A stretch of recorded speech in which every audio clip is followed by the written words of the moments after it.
Becoming. For a long time, you thought you knew who you were, or at least you pretended to. You wore the masks, lived up to the expectations, and molded yourself to fit into places that were never meant for you. You were so wrapped up in who you thought you should be that you forgot who you actually were. The ego death wasn't sudden, and it wasn't gentle. It felt like peeling away layers of your identity, excruciating and raw. Every part of yourself that had been built up over the years had to be stripped away, piece by painful piece. It was the people, places, things, and habits that held you back. The comfort of familiarity felt like chains around your ankles, and letting go of it all felt like losing parts of yourself you had clung to for so long. At first, it was dreadful. Every step forward felt like wading through thick mud, each new realization as jagged and unsettling as someone first learning to play the violin. Nothing felt harmonious. Everything was discordant, harsh, and wrong. The changes didn't come overnight, and the answers didn't reveal themselves in some magical epiphany. It was a slow process, agonizingly slow at times. Each positive step forward felt like a small victory, but also a tiny death of the person you once were. And with each layer you shed, you found yourself in a new frequency, an unfamiliar space that felt as awkward as those first clumsy notes on an instrument. But you knew you were moving closer to something real, something true. Eventually, there was acceptance. A kind of calm as the waters began to still. You realized that the more you fought against change, the harder the process became. The current wasn't something to resist, it was something to flow with. You started to understand that you weren't meant to fight against the nature of change, but to move with it, to allow yourself to be carried forward. You often wished you had let go sooner, that you had trusted the process instead of resisting it so fiercely. The whole journey might have been smoother, quicker, less painful. But then, you also knew that everyone's growth is different. Those painful moments were necessary for you to learn, to truly absorb what life was teaching. Without them, you wouldn't have understood the importance of surrender. The shedding, the breaking down, it was all part of becoming. Looking back, you saw how vital it all was. You didn't lose yourself. You found yourself slowly, painfully, but completely. And as you find peace in a solace no one can ever take from you, you'd choose to go through it all again. She moved through the world with a quiet grace, as if her feet barely touched the ground, a presence so light it seemed like a breath between seconds.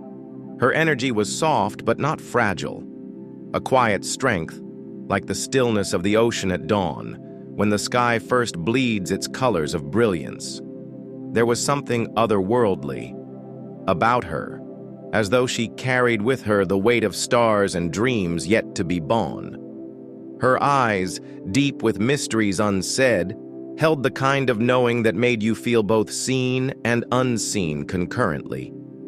When she looked at you, it was into you, past your skin and bones, into the spaces where you hid your soul, into the stories you hadn't yet spoken. It wasn't invasive.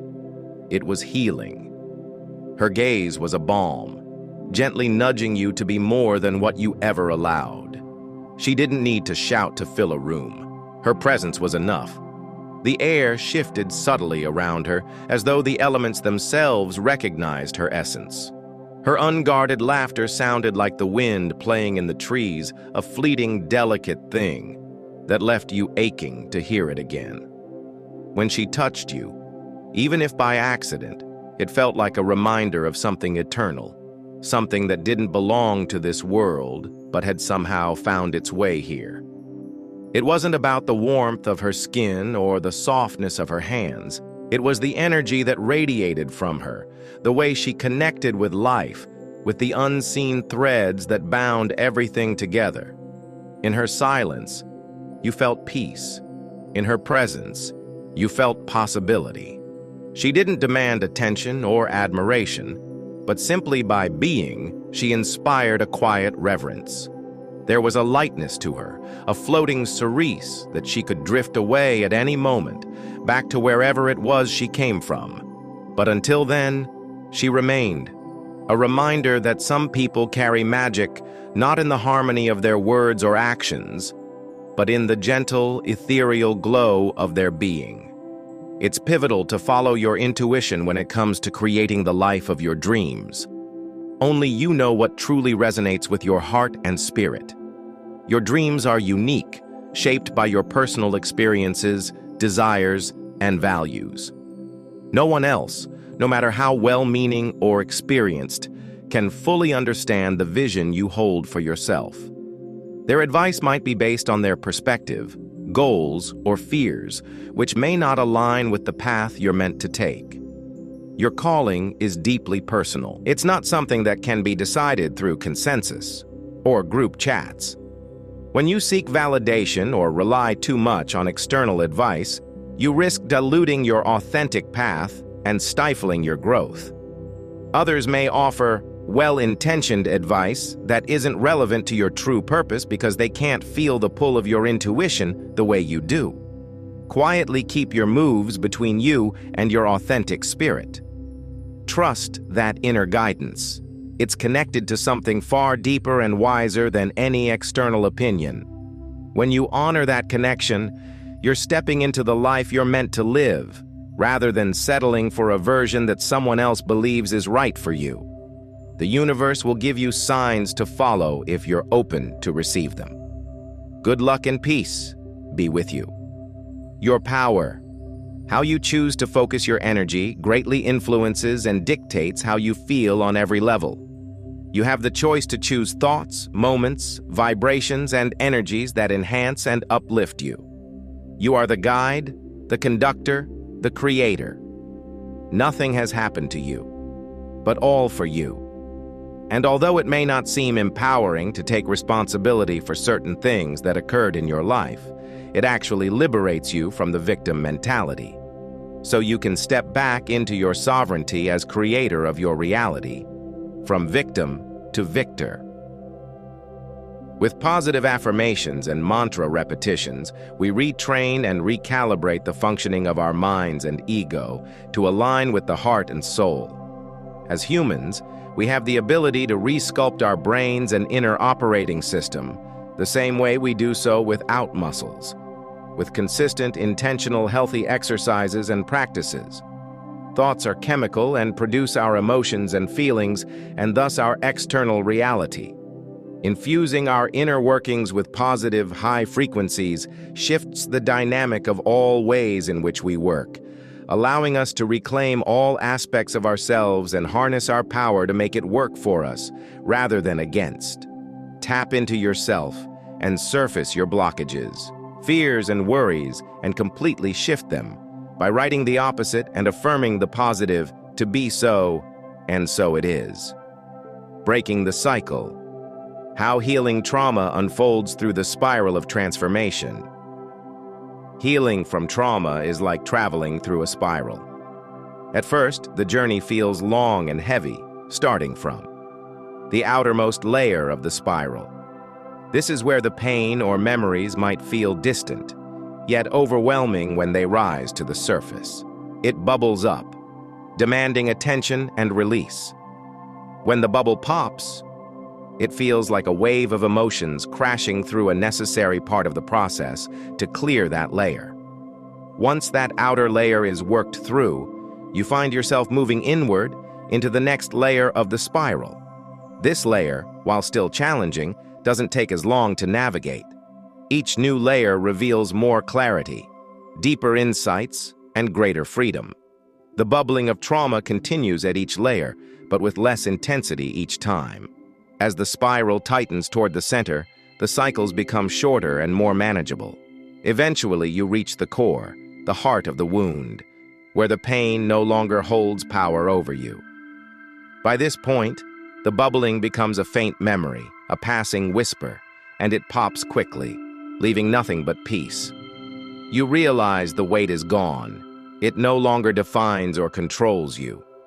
This is the moment of true healing, where you've worked through every layer, processed every emotion, and returned to wholeness.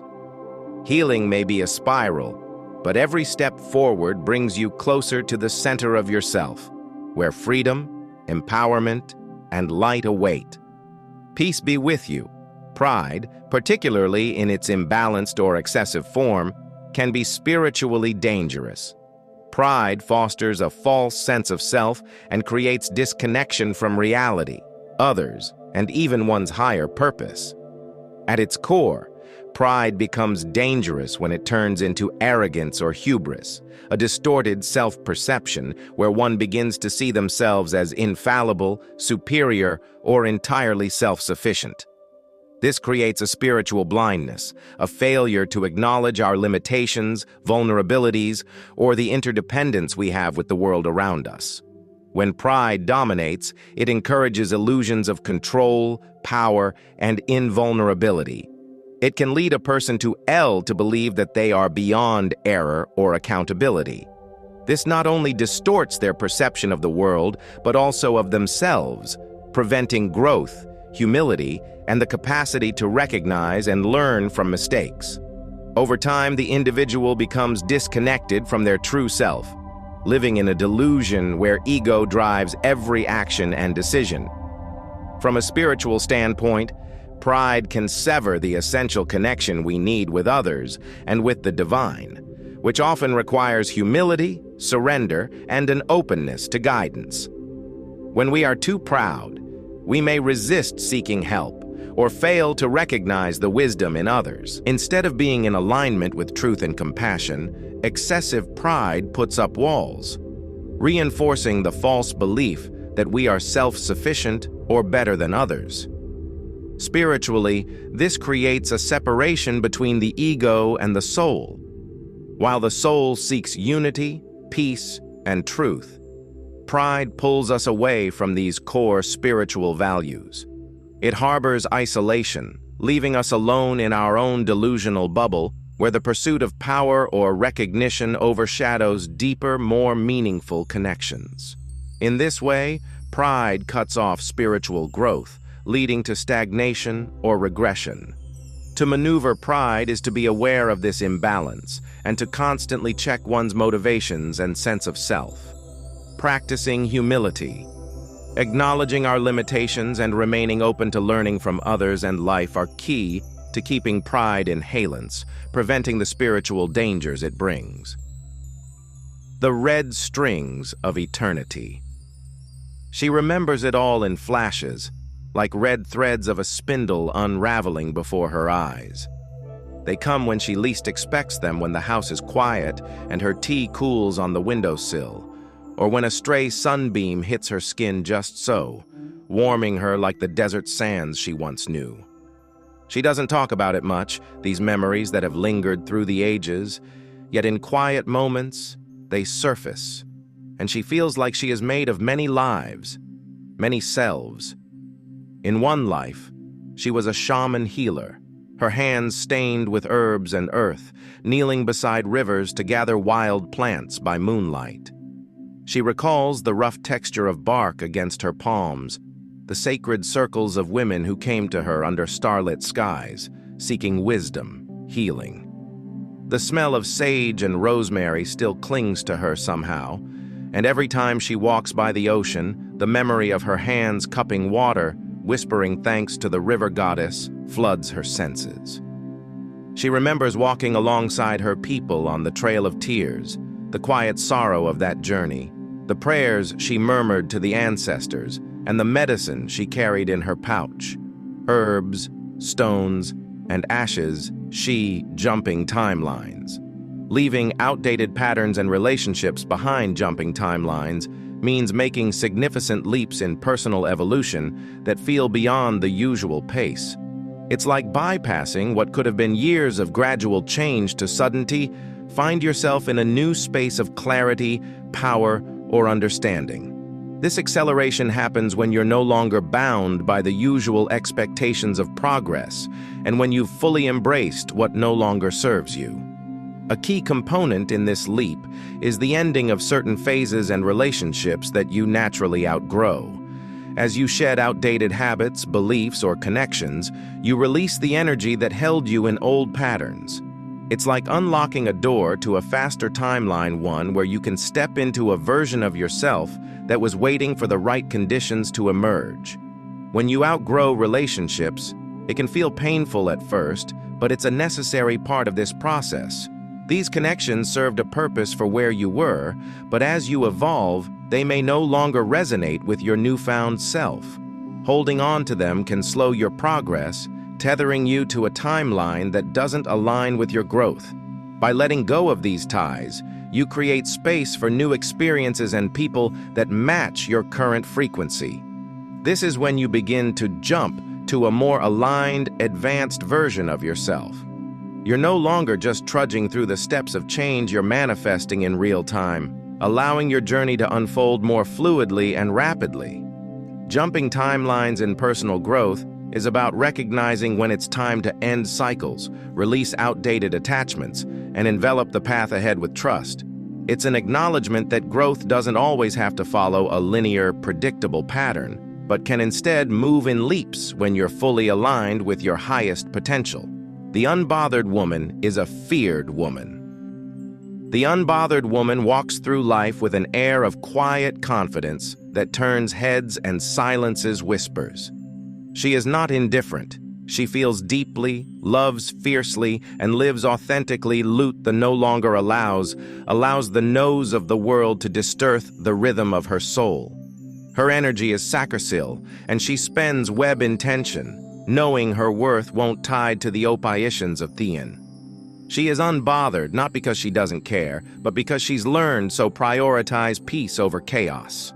The petty comments, the unsolicited advice, the judgments their aunts gnawed at her spirit bow off her like water. She's by herself a fortress of self-love and clarity, and nothing frivolous can penetrate its walls. Her power lies in her ability to choose where she sees her attention, and it's never no things that dim her light. This woman knows that her time is finite and her energy priceless. She doesn't chase validation or approved because she has found everything the needs within herself. When she walks away, it's not in anger or bitterness. It's with a quiet understanding that not everything is meant for her. She leaves behind what doesn't align and takes with her the lessons, knowing each step forward is a step toward her purpose. The unbothered woman is not invincible. She has been tested by life. She has faced worms that threatened to break her and endured ignominies that could have hardened her heart. Instead of becoming hitter, she became better. She grew roots so deep in her I had even the harshest winds couldn't uproot her. Her wehatherant now we raise not a mask or a performance, as the result of years of inner work, healing, and choosing herself. She's a force, not because she's loud or confrontational, but because her very presence radiates self-assurance. Her silence speaks volumes, her laughter is genuine, and her peace is her greatest power. To be unbothered is not to be untouched by life's struggles. It is rise above them with grace. The unbothered woman knows that her energy is her superpower, and she wields it wisely, unapologetically, and with unwavering confidence. Soon eyes pressing gently against her skin, a presence that was neither threatening or unkind. The air would shift, cool and heavy, as if the walls of her small cottage led with a distant, muttered murmur. These were the moments when the apparitions came to her, drawn by the light of her gift, the ancient energy that had passed through her tutine for generations. She had long been associated with the otherworldly since childhood. She had seen the restless shades that wandered between ones, lost as then surrounded sorrows, their hopes unfinished. What set her apart was not the seeing, but her gift of communion. Spirits craw her as one who could twire them, understand them, and help them find the release they taught. They never approached understand them and help them find the release they taught. They never approached with Melior there was, she was their harbor, a heater of fragmented soul. Me apparitions came to her with respect, procession of weary travelers sacking huge at the end of a lawn and rickering etched with emoti, past Tahi with the crackles shimmering. Some appeared as little more than shadows, faint, forgotten lives. Others were clearer, their faces anger, confusion. They never spoke loud, their thoughts empty the wind, megling farme translucent silent tears, her fire feeling the sadrons. One night her man appeared that enveloped the spirit. She extended her hand, though she knew it would pass through the woman's form. "How can to help you?" She assent, her voice soft, filed with understanding. The woman's story unfolded in her mind as images, emotions. The mangled memories of a life abruptly ended. She had lost her child, and and her grief had bound her. She did not resist grounding brutes. She to her hands moved, to beats spill from her Tim and rosemary carried. She closed her eyes, allowing herself to be depths D to be whelming them. With a that surged within hat Jotan prayers as ancient of herm sage, lavender tea that seemed to come from nowhere and everywhere stance. The spent wept, silently, felt the shit, the lightness that came curring a candle in the wind, until she, the soul, found it she, and the apparition shared a smile, a fleeting, wistful thing, and faded slowly, commissed, missaving at dawn. She watched until the space where the spirit had stood was empty, the room returning to its quiet styliness.